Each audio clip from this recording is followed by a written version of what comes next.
তাহলে বিষয়টি অত্যন্ত ক্লিয়ার। একদল তরুণ যুব সমাজ যে আন্দোলন করেছে, যে বিপ্লব ঘটিয়েছে, যে অভ্যুত্থান ঘটিয়েছে, যার কারণে একটি শক্তিশালী সরকারের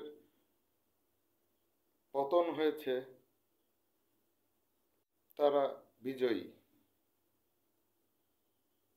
এটা অভ্যুত্থান এবং বিপ্লব সংগঠিত হলে যারা বিজয়ী হয় তাদেরকে এই ক্রেডিটটা দেওয়া হয় বা উচিত। কিন্তু কেন ঠিক 1 বছর পরে এসে আমাদের সেনাপ্রধান এ ধরনের কথা বলছেন যে তারা ছোট মানুষ, বুঝতে পারেনি, বড় হলে ঠিক হয়ে যাবে? তার মানে কি তারা সংকুচিত হয়ে গেছে, অথবা তারা সংখ্যালঘু হয়ে গেছে, অথবা তারা যে জুলাইতে যে স্পিরিটটা তৈরি করেছিল সারা বাংলাদেশ ব্যাপী, লাখো লাখো মানুষকে যে রাস্তায় নামিয়ে নিয়ে এসেছিল, সেই সমস্ত কিছু সব কিছু শেষ হয়ে গেছে। এখন শুধুমাত্র কয়েকটা বাচ্চা ছেলেকে বাঁচানোর জন্য বা তাদের ভুলকে ভুল হিসেবে আইডেন্টিফাই করার জন্য জনগণের সামনে উন্মুক্ত করা হচ্ছে বিষয়টা। খুব কষ্ট হয়। একটা সাজানো গোছানো দেশ আমরা মধ্যম উন্নত আয়ের দেশে পরিণত হয়েছিলাম। সমস্যা ছিল না একদমই তা নয়, অবশ্যই সমস্যা ছিল।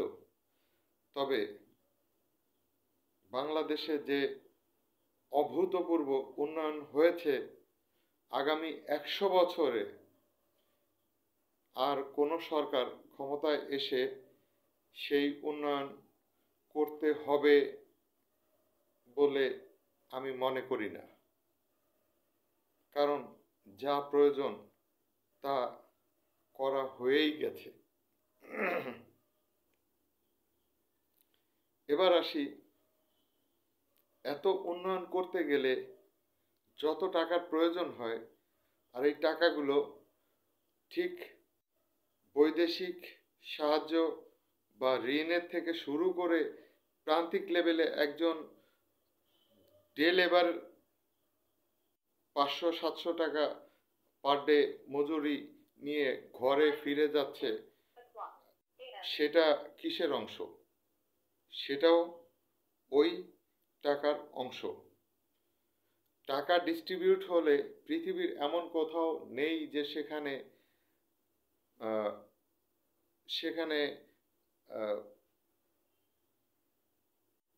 কিছু এদিক ওদিক হবে না টাকা পয়সা নিয়ে, এই বিশ্বাস অন্তত করা যায় না।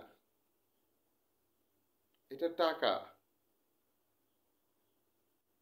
কথায় আছে, উপরে আল্লাহ, নিচে টাকা। তাই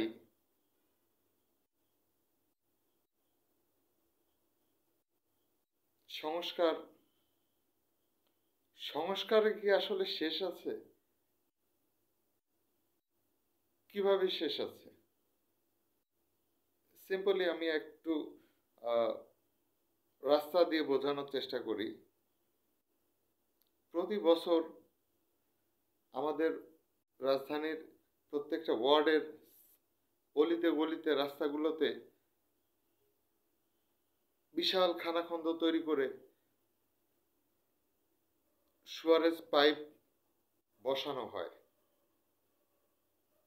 কেন? আজকে একবিংশ শতাব্দীর এই ডিজিটাল যুগেও আমরা পার্মানেন্টলি একটি সুয়ারেজ ব্যবস্থা আমরা মানে ডিজাইন করতে পারিনি, অথবা এটা এক্সিকিউট করার ক্ষমতা রাখে না। প্রসঙ্গত আমি এখানে বলেই রাখি, আমি এই পর্যন্ত যত ধরনের ডেভেলপমেন্ট কাজ দেখেছি, সেখানে সরকারি হোক, বেসরকারি হোক বা যে কোনো পর্যায়ের হোক, সর্বোচ্চ ভালো আউটপুট এবং কাজে একাগ্রতা, নিষ্ঠা এবং দৃষ্টিনন্দন করে তোলার যে সিরিয়াস দায়িত্বটা, সেটা একমাত্র বাংলাদেশ সেনাবাহিনীর ইঞ্জিনিয়ারিং কোর টিমই করতে পেরেছে এবং তাদের প্রত্যেকটা কাজ অসাধারণ। আমি সিম্পলি তাদের এই ধরনের অবকাঠামো নির্মাণ এবং বিভিন্ন ধরনের ডেভেলপমেন্ট কাজের সাথে তারা যেভাবে যুক্ত হয়ে ডেডিকেটেডলি তারা কাজ করে, আমি প্রচণ্ডভাবে তাদের উপরে সন্তুষ্টি প্রকাশ করছি। আজকে চলমান বাংলাদেশে যে পরিস্থিতি তৈরি হয়েছে, একটি যুব সম্প্রদায়, তার অর্থ কি? যুব সম্প্রদায় বা ইয়ং সমাজ কি বাংলাদেশে কখনোই ছিল না? ছিল তো। প্রত্যেকটা ধাপে ধাপে ধাপে ছিল। তো তারা, আমরা আসলে অতীতটাকে এতটা তাড়াতাড়ি ভুলে যাই যে ভবিষ্যৎটাকেও আমরা প্রপারলি মানে স্বাগতম জানানোর জন্য প্রস্তুতির সময়টুকু আমরা পাই না। এটা হচ্ছে আমাদের হতভাঙা বাঙালিদের মারাত্মক একটা দুর্বলতা পয়েন্ট।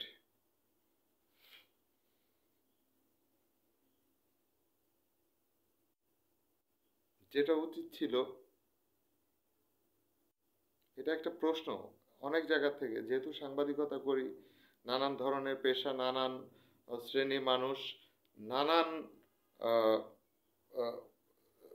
টাইপের সামাজিক কার্যকলাপের সাথে যুক্ত থাকতে হয়। সেখানে এক ধরনের আলোচনা চলে আসছে যে 5ই আগস্ট যদি সরকারের পতন দিবস হয়, তাহলে 8ই আগস্ট যে ব্যক্তি বাংলাদেশে এসেছেন তাকে প্রধান উপদেষ্টা শপথ নিয়ে দেশ পরিচালনার দায়িত্ব দেওয়া হয়েছে। এখানে যদি পলিটিক্যাল সিরিয়াসনেসের বিষয় যদি চলে আসে, তাহলে লোকজন বলছেন প্রফেসর ইউনূসের বাংলাদেশে আসার আগে তারেক জিয়ার বাংলাদেশে পাড়া দেওয়া উচিত ছিল।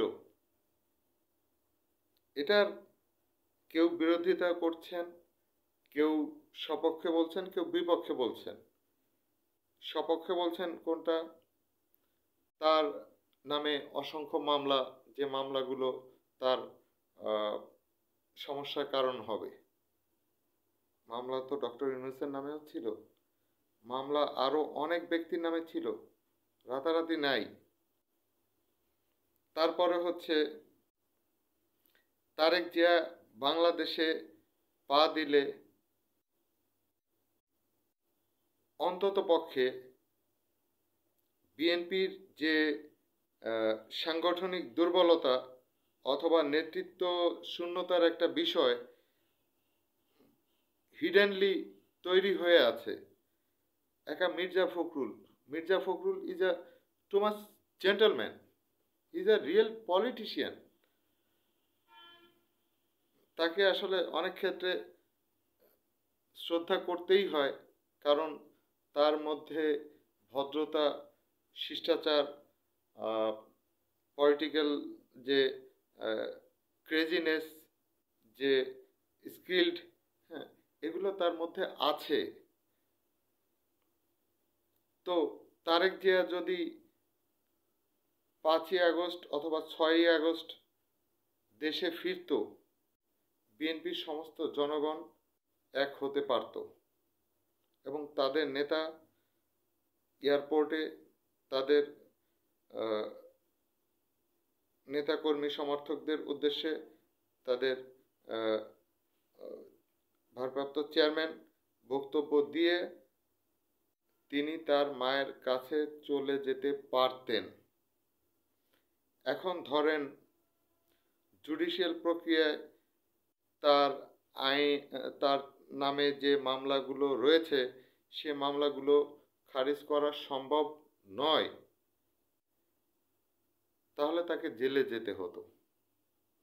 আচ্ছা, আপনার কি মনে হয় যে জেলে গেলে বিএনপি তারেক জিয়ার জন্য সারা বাংলাদেশকে কি পরিমাণ অস্থিতিশীল করার ব্যবস্থা করে ফেলতো, অথবা তারেক জিয়ার জন্য যে বিক্ষোভ,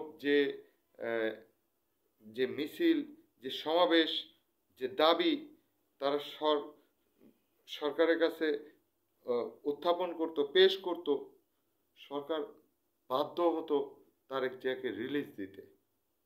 আমি জানি না, অনেক অনেক পিছনে আরো অনেক বিষয় আছে, সেই বিষয়গুলো আমি জানি না।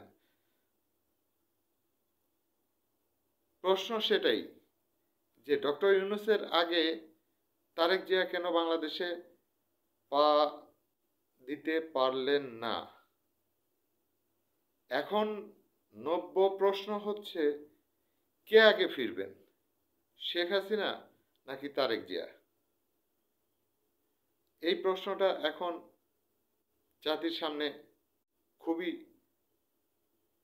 গুরুত্বপূর্ণ একটি বার্তা নিয়ে উপস্থিত হয়েছে। আমরা জানি না এটার উত্তর কি হবে, এটার সমাধান কি হবে, এটার প্রসেস কি হবে, এটা কিভাবে হবে। তবে বিএনপি কার্যত নানা কারণে কোণঠাসা হয়ে গেছে।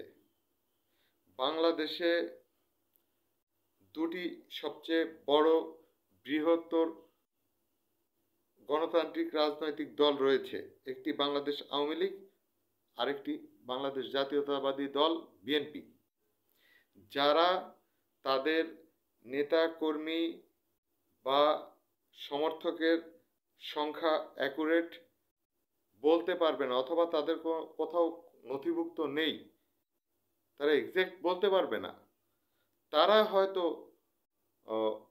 পার্সেন্টেন্সের ভিত্তিতে তারা হয়তো একটা জরিপ বা একটা প্রসেসের মাধ্যমে তারা অ্যানাউন্স করতে পারবে যে আমাদের জনপ্রিয়তা এত পার্সেন্ট রয়েছে। সেই হিসেবে বাংলাদেশে বিএনপি এবং আওয়ামী লীগের পরে অন্য কোনো দল বলতে যাকে খুব সিরিয়াসলি প্রায়োরিটি দেওয়া হচ্ছে সেটা হচ্ছে বাংলাদেশ জামায়াতে ইসলামী। বাংলাদেশ জামায়াতে ইসলামী নানা কারণে সমালোচিত, তবুও তারা রাজনৈতিক অঙ্গনে টিকে ছিল, টিকে আছে, ভবিষ্যতেও হয়তো তারা তাদের কৌশল দিয়ে তারা টিকে থাকার চেষ্টা করবে। শেখ হাসিনা তাদের দ্বারা যথেষ্ট চাপ এবং সহিংসতা মুখোমুখি হয়েছে এবং সেগুলো শেখ হাসিনা খুব গুরুত্বের সাথে ট্যাকেল দিয়েও ফেলেছে। কিন্তু এবারের প্রেক্ষাপটটা ছিল সম্পূর্ণ ভিন্ন এবং এই আন্দোলনের প্রত্যেকটা ধাপে ধাপে প্রত্যেকটা কর্মসূচির যে নামকরণ করা হচ্ছিল সেগুলো আসলেই বাংলাদেশের বিগত রাজনৈতিক আন্দোলনের ইতিহাসের থেকে আহ, বেশ কিছুটা ব্যতিক্রম এবং উৎসাহ ব্যঞ্জক ছিল সাধারণ মানুষের কাছে। বাংলা ব্লকেড, ঢাকা মার্চ, আরো আরো কি কি ভুলে গেছি। ফাইনালি আসলে হলোটা কি, মানে শেখ হাসিনা যাওয়াতে যাওয়াতে লাভের লাভের অংশ, লাভের পারতটা কতটা উপরে উঠেছে, আর শেখ হাসিনা না থাকাতে ক্ষতির পারতটা কতটা নিচে নেমেছে অথবা কতটা উপরে উঠেছে। এ দুটোই রাষ্ট্রের যে নিরপেক্ষ আহ, তদন্ত সংস্থাগুলো আছে তারা জনগণের মধ্যে এক ধরনের হিডেন জরিপ চালিয়ে তারা একটা সুস্থির একটা চিন্তা বা মনোভাব সম্পন্ন অবস্থানে আসতে পারে।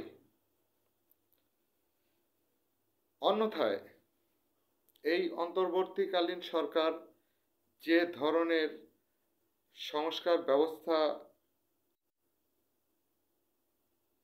হাতে নিয়েছে অথবা তারা এগুলো সম্পাদন করতে চাচ্ছে বা এগুলোকে সংস্কার করে বদলে দিতে চাচ্ছে, সেগুলো আসলে খুবই খুবই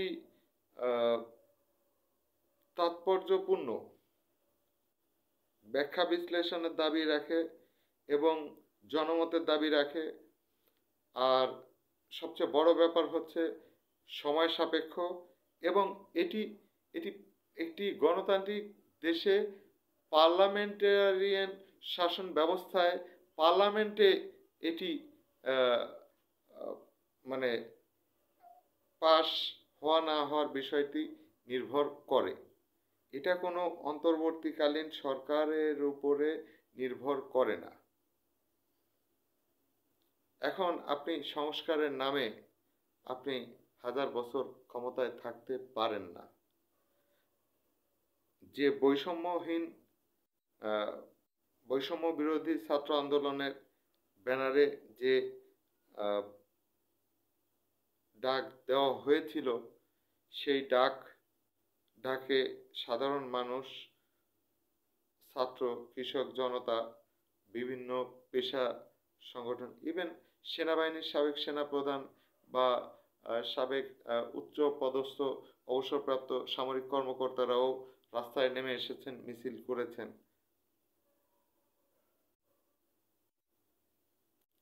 এই যে সব শ্রেণীর মানুষকে ইনভলভ করা, এটা ছিল একটা, আমি বলবো যে মেটিকুলাস ডিজাইন বা ওয়েল প্ল্যানেড একটা ডিজাইন।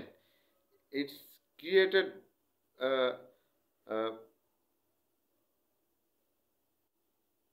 সাম ফিউ ইয়ার্স এগো, বেশ কয়েক বছর আগে এটি সৃষ্টি করা হয়েছে এবং এই প্রজেক্টটি ধীরে ধীরে ধীরে ধীরে এনজিও স্টাইলে বাংলাদেশের প্রত্যেকটি রন্ধ্রে রন্ধ্রে প্রবেশ করেছে এবং সেখানে মানুষগুলোকে ইনভলভ করা হয়েছে। এটা সরকার জানতো না, আমি এটা বিশ্বাস করি না। অবশ্যই সরকার জানতো, সরকারের গোয়েন্দা সংস্থাগুলো জানতো। প্রত্যেকটি মুহূর্তে প্রধানমন্ত্রী কার্যালয়ে বা ডিজিএফআই কার্যালয়ে অথবা হচ্ছে রাষ্ট্রপতির কার্যালয়ে এই তথ্যগুলো তো গিয়েছে। সেগুলোকে যেভাবে যেভাবে আসলে মেনটেন করার কথা ছিল সেভাবে মেনটেন করা হয়েছিল। পরবর্তীতে আস্তে আস্তে আস্তে আস্তে এটার গভীরতা বের হতে শুরু করে এবং সরকার অসহায় হয়ে পড়ে। যাই হোক, বিপ্লবীরা মহান হয়। আমি ধরলাম যারা বিপ্লব করেছে তারা আওয়ামী লীগ সরকারকে উৎখাত করে তারা বিজয় লাভ করেছে। যদি যদি তাই হয় যে তারা বিজয় লাভ করেছে, তাহলে তাদের যে ভীষণ, সেই ভীষণটি প্রয়োজন ছিল সবার আগে দেশের মানুষকে অবহিত করা।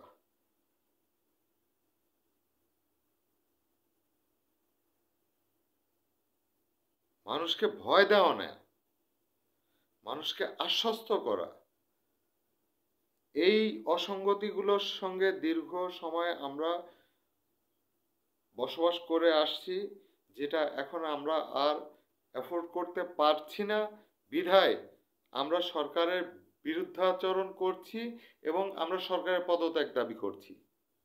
মানুষ সে সমস্ত বিষয়ের সাথে একমত হয়ে সরকারের বিরুদ্ধে নেমেছে। সরকার গঠন হলো, তারেক জিয়া তো আসলেন না, আর কে আসবেন? আওয়ামী লীগ তো নেই, তাহলে আর আছে কে? বাংলাদেশ জামাতে ইসলামী আর জাতীয় পার্টি, আর কে? খেলাফত মজলিস, জাকের পার্টি, আরো বাম কিছু। বাম বাম পলিটিক্স আসলে এখন আর নাই। এটা এটা বাংলাদেশের থেকে বিলুপ্ত প্রায়। এটাকে আর কোনোভাবেই গুরুত্বের জায়গায় আসলে আনা যায় না। দু একজন ব্যক্তিবর্গকে আনা যায় যারা যারা আসলে খুবই বিশেষজ্ঞ টাইপের মানুষ, যারা দেশ সম্পর্কে প্রচণ্ড রকমের ভাবে বা দেশের বিভিন্ন বিষয়গুলো নিয়ে অ্যানালাইসিস করে তারা প্রপার একটা সলিউশন দেশকে তারা দিতে পারে। বাট আখেরে বাংলাদেশের মানুষ এখন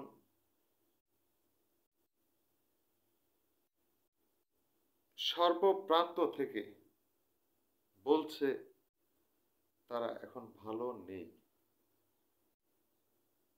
তারা আগেই ভালো ছিল। শেখ হাসিনা তাদের জন্য ভালো ছিল। হ্যাঁ, কিছু মানুষের জন্য শেখ হাসিনা ভালো ছিল না। কেন থাকবে ভালো? একটি দেশের রাজনীতিতে একটি সরকার দলীয় রাজনৈতিক দল বিরোধী দলকে কি সবকিছু উন্মুক্ত করে দিবে, নাকি তাকে সবসময় চাপের উপরে রাখবে? নিশ্চয়ই তাকে চাপের উপরে রাখবে, কারণ ভোটের সময় তাকে আবার ভোট ভাগাভাগির বিষয় আছে, তাকে আবার জিততে হবে, জেতার জন্য মানুষ সবকিছুই করে। আজকে ছাত্ররা যেটা করেছে, এই যে যে ছেলে মেয়েরা, এর আগেও একবার ছাত্ররা পথে নেমেছিল, মনে পড়ে কিনা? তখন পুলিশ আর্মি দের গাড়ির চেক করেও তাদের অনেকে ড্রাইভিং লাইসেন্স পাওয়া যায়নি, গাড়িগুলোর নাম্বারিং নেই, কোনো সিরিয়াল নেই, কিচ্ছু নেই। এগুলো নিয়ে নানান রকমের ভিডিও আমরা সোশ্যাল মিডিয়াতে দেখেছি এবং ছাত্রদের কর্মকাণ্ড আমরা দেখেছি। ছাত্ররা সবসময়, বাংলাদেশের ইতিহাসে ছাত্ররা সবসময় সোচ্চার। যে কোনো অন্যায় মূলক সিদ্ধান্ত অথবা হচ্ছে দেশকে যদি অন্যায় পথে পরিচালিত করা হয়, ঠিক তখনই ছাত্ররা বেরিয়ে আসে প্রতিবাদ স্বরূপ। তো ছাত্ররা বেরিয়ে এসেছে। একজন প্রধানমন্ত্রী শেখ হাসিনা, সে সর্বোচ্চ চেষ্টা করেছে ছাত্রদের সঙ্গে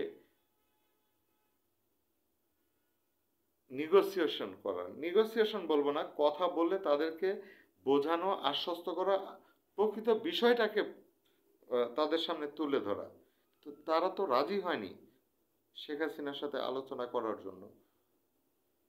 তারা সর্বশেষ তারা এক দফা এক দাবি প্রেরণ করেছে। সেটা কি? শেখ হাসিনাকে পদত্যাগ করতে হবে, আওয়ামী লীগ সরকারকে ভেঙে দিতে হবে। তাই তো হয়েছে। তো তারপরে 1 বছর পেরিয়ে গেছে, যে এই 1 বছরে মব জাস্টিস হয়েছে, এটা একটা বড় ইস্যু। আন্তর্জাতিক অপরাধ ট্রাইব্যুনালে অথবা আন্তর্জাতিক আইনে এটা অনেক বড় একটা ইস্যু। এখানে বিভিন্ন শ্রেণী পেশার থেকে শুরু করে আইনশৃঙ্খলা বাহিনীর সদস্য সহ সাধারণ জনতা, ছাত্র এবং খেটে খাওয়া দিনমজুর, নিরীহ কর্মী, ছাত্রদের অনেকের প্রাণ গিয়েছে। তাদের কি অবস্থা? যাদের প্রাণ গিয়েছে তাদের প্রাণের বিনিময়ে বলা হয় নতুন বাংলাদেশ। তো নতুন বাংলাদেশের কি পরিবর্তনটা হয়েছে? যথাক্রমে 1, 2, 3, 4, 5, 6, 7, 8 সিরিয়ালে এটা যদি কেউ সাজিয়ে অন্তত পক্ষে কমেন্টস করেন অথবা যদি পোস্ট করেন, তাও মানুষ উপকৃত হবে।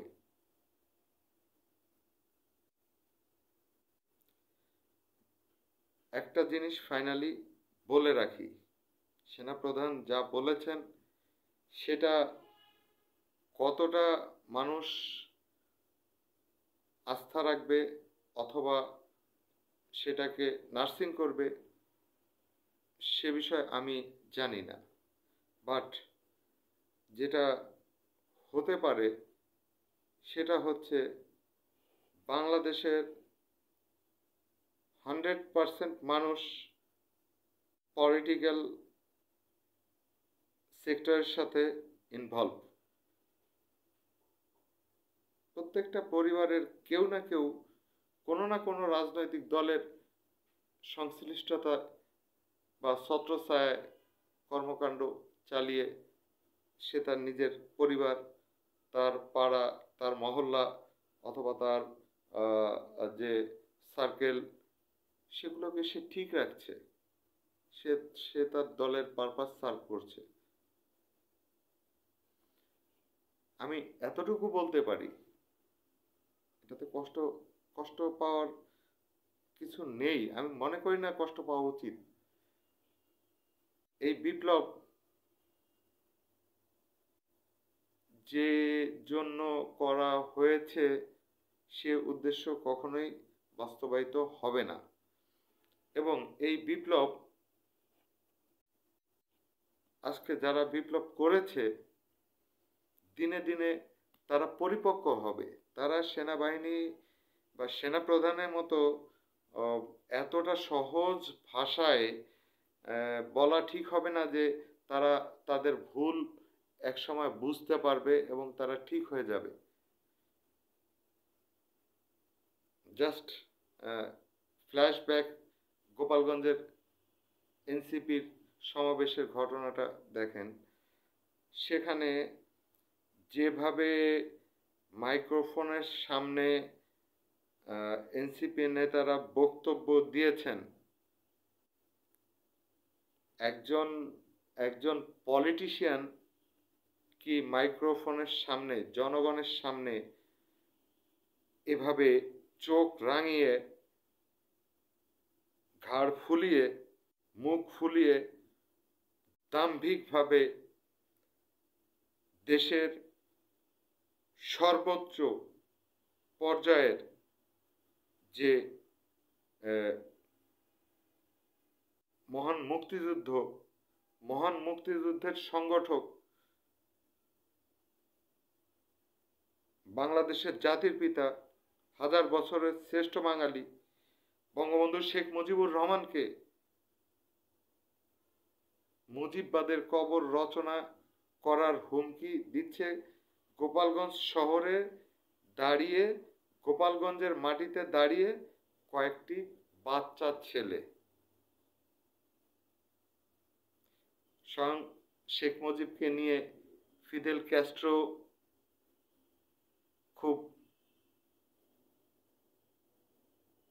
খুবই মানে উনি আসলে যে মন্তব্য করেছেন, ওই মন্তব্য আসলে কিভাবে ব্যাখ্যা বিশ্লেষণ হবে, এটা অনেক অনেক ডিপ একটা বিষয়। যে আমি হিমালয় দেখিনি, আমি বঙ্গবন্ধুকে দেখেছি। বঙ্গবন্ধুর ভাস্কর্য, ছবি, মোরাল কিছুই থাকবে না, 32 নম্বর কিছুই থাকবে না। বঙ্গবন্ধুকে কি মুছে ফেলতে পারবেন? এই দেশের অর্ধেক মানুষ আওয়ামী লীগ করা, অর্ধেক মানুষ নিবেদিত নৌকার জন্যে, শেখ হাসিনার জন্যে, বঙ্গবন্ধু শেখ মুজিবুর রহমানের জন্যে, বাংলাদেশ আওয়ামী লীগের জন্যে। তাদেরকে কি আপনি নিবারণ করতে পারবেন? ভোটাধিকার প্রয়োগ থেকে বঞ্চিত করতে পারবেন? কত প্রশ্ন আপনাদের সামনে। সংস্কার করছেন। এক নির্বাচন সংক্রান্ত সংস্কার যদি আপনাদের উপদেষ্টা পরিষদের উপরে যদি চাপিয়ে দেওয়া হয়, আমি তো মনে করি না আপনারা 1 বছরের মধ্যে একটি সুষ্ঠু ধারার নির্বাচন জাতিকে উপহার দেওয়ার মতো ক্যাপাবল অবস্থায় পৌঁছাতে পারবেন। I am not sure. আপনাদের উপরে আমার এ বিষয়ে আস্থা নেই। কারণ ইতিমধ্যে আপনারা শুধুমাত্র ইউনিয়ন পরিষদ রেখে বাকি সমস্ত নির্বাচিত সিস্টেমগুলোকে আপনারা বিলুপ্ত করে দিয়েছেন। হাইওয়ের অবস্থা দেখেন, ভেঙে চুরে তছনছ হয়ে গেছে। আপনি দেখেন পাড়া মহল্লায় রাস্তাঘাট নাই বললেই চলে। আপনি আসেন শহরে, ব্যাটারি রিক্সা, ট্রাফিক সিস্টেম, বাস, মানে সমস্যার কথা বলতে গেলে আর সমস্যার শেষ নেই। তো মিডিয়ার উপরে আসলে সবসময়ই দোষ আসে, সারা জীবনই আসবে।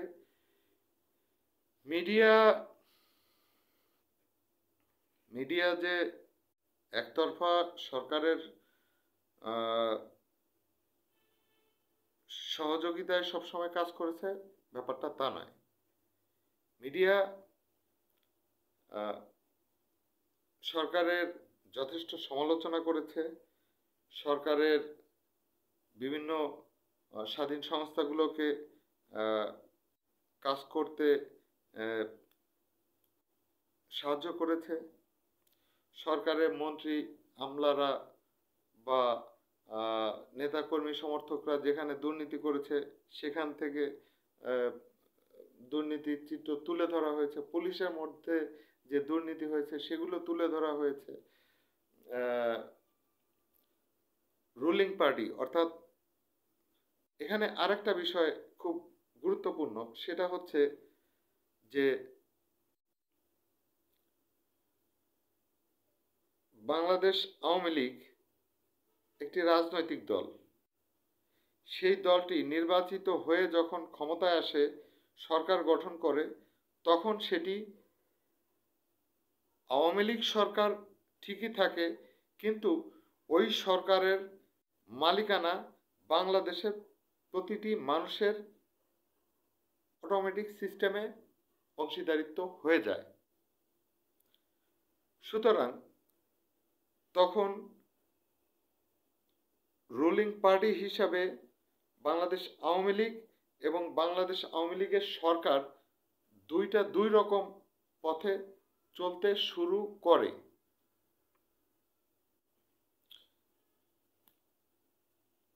কারণ যদি তারা দুইটি পথে চলতে শুরু না করে, তাহলে তারা দেশ শাসন করতে পারবে না, দেশ লুটপাট ধ্বংস যজ্ঞে পরিণত হবে। তো সরকার আর রুলিং পার্টি কখনোই এক নয়। সরকার জনগণের সবার, আর রুলিং পার্টি ওই আদর্শ চেতনা, ওই ওই সমর্থন যারা ধারণ করে তাদের জন্য। এই জায়গাগুলোতে আমি শেষ দিকে দেখেছি বাংলাদেশের প্রত্যেকটি পেশাজীবী সংস্থা, সংগঠন বা প্রতিষ্ঠান সব রাজনীতির ছত্রছায়ায়, রাজনীতির বটতলায় এসে জমায়েত হয়েছে। কেন? দেশের অন্যান্য সেক্টরগুলো কি মারা গিয়েছিল? শিল্প, সংস্কৃতি, কৃষ্টি, কালচার, তারপরে সায়েন্টিফিক, তারপরে এডুকেশনাল, তারপরে নেচার, তারপরে আর্টিস্টিক, ইয়ঙ্গার জেনারেশন, এগুলো কি হয়েছে? হয়নি তো। এখন অন্তর্বর্তীকালীন সরকার তাদেরকে নিয়েই সমস্ত কিছু করছে, কিন্তু তারা কি এই বিষয়গুলো সুনির্দিষ্টভাবে ডিসেন্ট্রালাইজ করেছে? জাতির সামনে তারা উন্মুক্ত করেছে যে কৈশোরকে এভাবে চলতে হবে, যুবককে এভাবে চলতে হবে, বৃদ্ধকে এভাবে চলতে হবে, একজন শিশুকে এভাবে চলতে হবে? সাম্প্রতিক সময়ে কিশোর গ্যাং মারাত্মক অপরাধ চক্রে নিয়ন্ত্রিত হয়। ফাইনালি বাংলাদেশটা এখন সর্বোচ্চ অপরাধ সংগঠনের একটি দেশ হিসেবে বাইরের থেকে কন্টিনিউ মূল্যায়ন করা হচ্ছে, ইন্ডিকেট করা হচ্ছে, আঙ্গুল তোলা হচ্ছে, এবং এটা ধীরে ধীরে বাড়বে। এটা ক্রাইসিস তৈরি হবে। সুতরাং আমি বাংলাদেশের সর্বোচ্চ পর্যায়ে, সর্বোচ্চ ব্যক্তিবর্গ, সর্বোচ্চ সংস্থা, সংগঠন এবং প্রশাসনিক কাঠামোগুলোকে আমি অনুরোধ করব, প্লিজ আমাদের সোনার বাংলাদেশটাকে আপনারা ধ্বংস হয়ে যেতে দিয়েন না, বা এটার ক্ষতি হোক এমন কোনো কর্মকাণ্ড সংগঠিত হতে দিয়েন না। চাইলে কিন্তু আপনারা রাষ্ট্রের সম্পদগুলো রক্ষা করতে পারতেন, কিন্তু আপনারা পারেননি। আপনারা অনেক কমিটমেন্ট করে আপনারা এই কমিটমেন্টগুলো রক্ষা করতে পারেননি। এই জন্য জনগণ আপনাদের জবাবদিহিতা চাইতে পারে, এবং আপনারাও জনগণের কাছে সেই জবাবদিহিতা দিতে বাধ্য। আপনারা যদি মনে করেন যে আপনারা জনগণের কাছে জবাবদিহিতা দিতে বাধ্য নয়, তবে বাংলাদেশের জনগণই আবার আপনাদেরকে জবাব দিয়ে দেবে যে আপনারা বাংলাদেশকে নেতৃত্ব দেওয়ার যোগ্য অথবা যোগ্য নন। এটা আপনাকে ফেস করতেই হবে। সুতরাং রাজনীতি একদিনে হয় না, আর রাজনীতিবিদ 20 বছরে তৈরি হয় না। এটা একটি সুমহান পেশা, যেটার পুরো সিস্টেমেটিক কলকবজার মধ্যে আটকে আছে পৃথিবীর যন্ত্রজীবন। পৃথিবী চলছে রাজনীতির সিস্টেমে, আমাদেরকেও সেই সিস্টেমে আসতে হবে।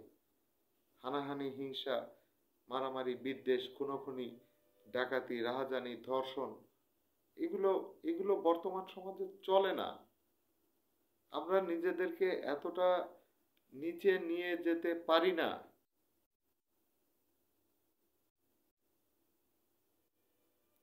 অনেক কথা বললাম, আমার কথাগুলো যদি কারো, আমার অজান্তে যদি কারো মনে আঘাত দিয়ে থাকে, আমি তার জন্য অনুতপ্ত এবং ক্ষমা প্রার্থী। তবে এখন থেকে আমি হয়তো যে কোনো সময় মাঝে মধ্যে লাইভে আসব।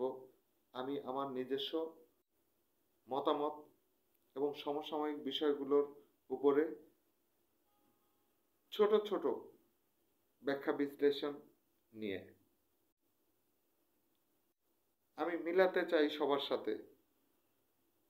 আমার চিন্তাধারা সবার মতো, নাকি সবার চিন্তাধারা আমার মতো, নাকি সবার চিন্তাধারা আর আমার চিন্তাধারা দুইটা দুই রকম। কারণ সময় এবং পরিস্থিতি আজ আমাকে এখানে দাঁড় করিয়েছে। শুভরাত্রি, শুভ সকাল সবার জন্য, একরাশ শুভেচ্ছা। ভালো থাকবেন।